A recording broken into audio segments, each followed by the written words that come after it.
Walsh, and I will be doing my presentation on the increase in youth anxiety, depression, and suicide. So some definitions just to get you guys a little more familiar with what this project is on. So depression is just basically the feelings of severe like sadness and melancholy, despondency, and dejection. Anxiety is a feeling of worry or nervousness or unease.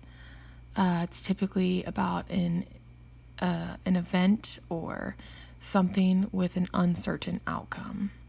And then suicide is the act of intentionally causing one's own death. So a few warning signs of depression.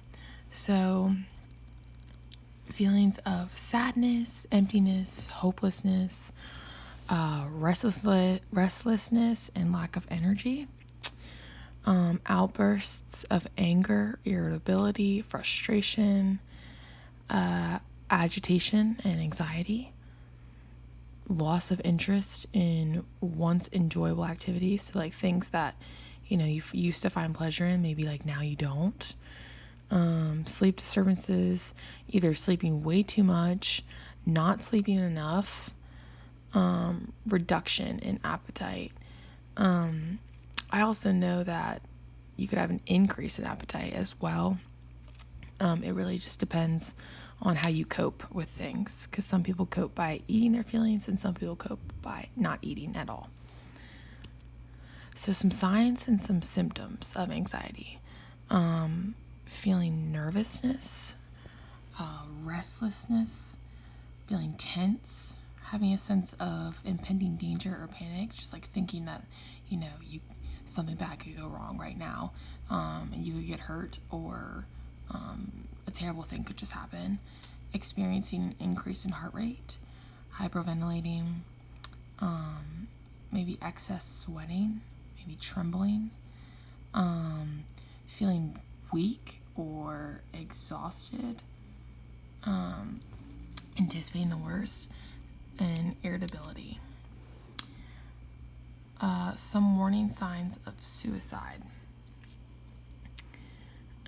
So a person thinking about or threatening suicide or seeking a way to kill oneself.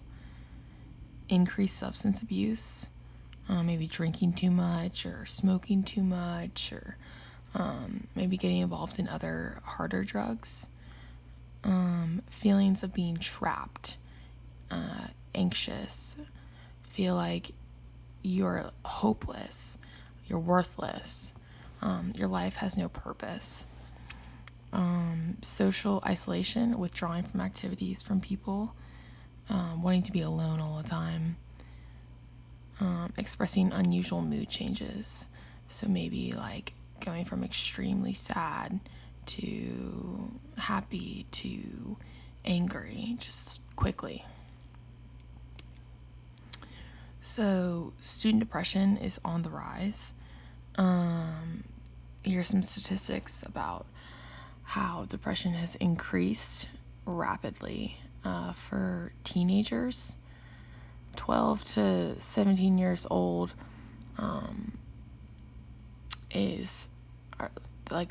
are the teenagers that are experiencing the highest rates of depression, but also 18 to 25 is up there.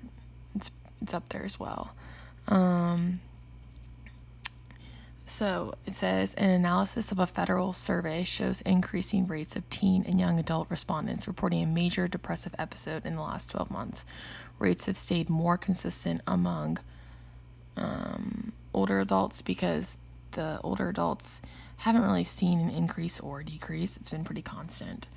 But what's so drastic is the 12 to 17 and then the 18 to 25. Trends in suicide.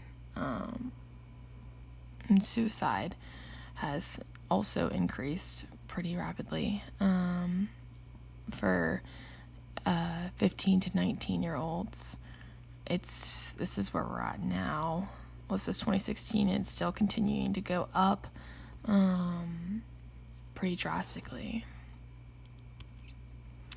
So U.S. teen and young adult suicide rates are their highest on record right now. It's been a pretty large jump because it decreased and then now it's skyrocketing. Another chart just to show you guys the depression, anxiety, behavior disorders by age. Like you can see the jump from just 6 to 11 to 12 to 17 for anxiety and for depression. And then I have a video. The rates are rising rapidly. Let me get this video set up really fast. Okay. Sorry, guys. Oh, not good. It's being very complicated.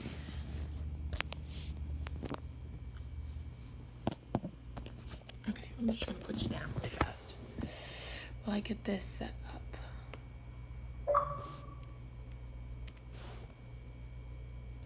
Alright. Gonna watch this video really quickly. Really sorry about that. We're just gonna get this YouTube. Alright, so depression and suicide rates are rising sharply in young Americans. New report says this may be the reason why.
So let's get back onto this PowerPoint.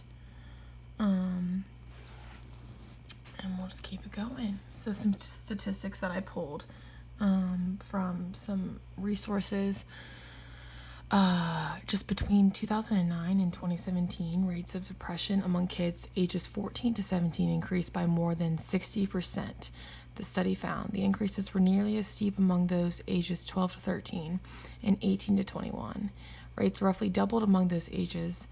In 2017, the latest year for which federal data is available, more than 1 in 8 Americans aged 12 to 25 experience a major depressive episode. And then the same trends held when the researchers analyzed the data on suicides, attempted suicides, and serious psychological distress, a term applied to people who score high on a test that measures feelings of sadness, nervousness, and hopelessness. Among young people, rates of suicidal thoughts, plans, and attempts all increased significantly, and in some cases more than doubled between 2008 and 2017. So what do we think has caused the increase? I think it's pretty crazy that it's really just among this generation that it's been so high, and definitely thinking that social media has such a huge impact on this generation. Like everybody's always on their phones, everybody's on Facebook or Instagram or Snapchat or TikTok, and just really comparing comparing oneself to others around them, that definitely is not something that has helped this issue.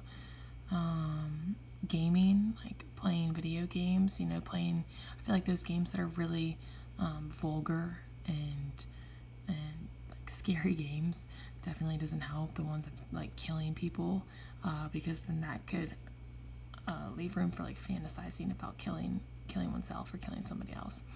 Smartphones, basically the same thing with social media, digital media, technology use, they're all very similar. The need for social connection, we all desire to be wanted, we all desire to be needed, we all desire to have friends, and if we don't feel loved or wanted, then we feel like there's no point, so news and media, again, like comparing yourself like to supermodels, or comparing your life to a famous person's life, increased competition, lack of sleep, because I know that when I lose sleep or when I don't get enough sleep, then I am just not the same person. You need that energy to live. Bullying so bad, and so common, and happens so frequently, especially behind the screens, like especially all these kids that can just hide behind a screen and bully one another.